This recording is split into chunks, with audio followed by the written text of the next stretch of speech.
አብርሃም ዩቲዩብን ሊሰናበት ነው። ብዙዎቻችሁ ያስደነገጣችሁና ማህበራዊ ሚዲያውን እያጨናነቀ ያለው መረጃ አብርሃምና ሩታ ተለያዩ የሚለው ነው። ለመሆኑ ይህ ትልቅ ውሳኔ እንዲወስን ያደረገው እውነተኛ ምክንያት ምንድን ነው?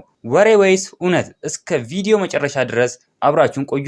ከጀርባ ያሉን ያልተሰሙ መረጃዎችና አብርሃም ራሱ የሰጠውን ፍንጭ አሳያችኋለሁ።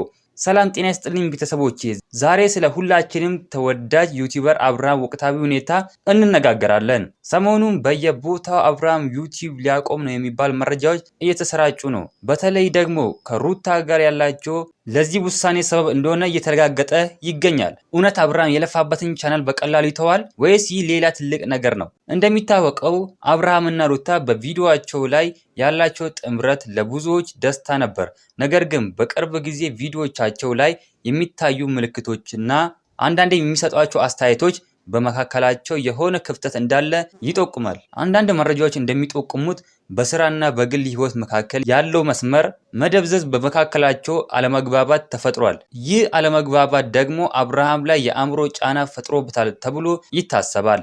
ለምን ሊያቆም ይችላል? ዩቲዩብ መስራት ቀላል አይደለም። አብርሃም ለረጅም ጊዜ ጥራት ያላቸው ቪዲዮዎች ሲያቀርብ ቆይቷል።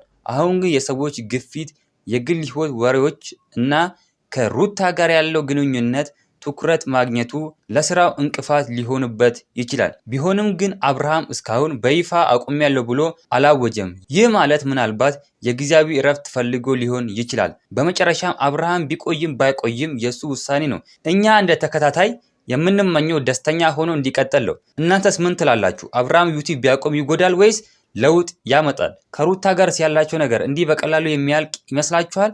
ሀሳባችሁን ኮሜንት ላይ አስቀምጡልኝ። እንደነዚህ አይነት ትኩስ መረጃዎችን ቶሎ እናንተ ጋር እንዲደርሱ ቻናሉን ሰብስክራይብ፣ ቪዲዮን ላይክ ማድረጋችሁን እንዳትረሱ።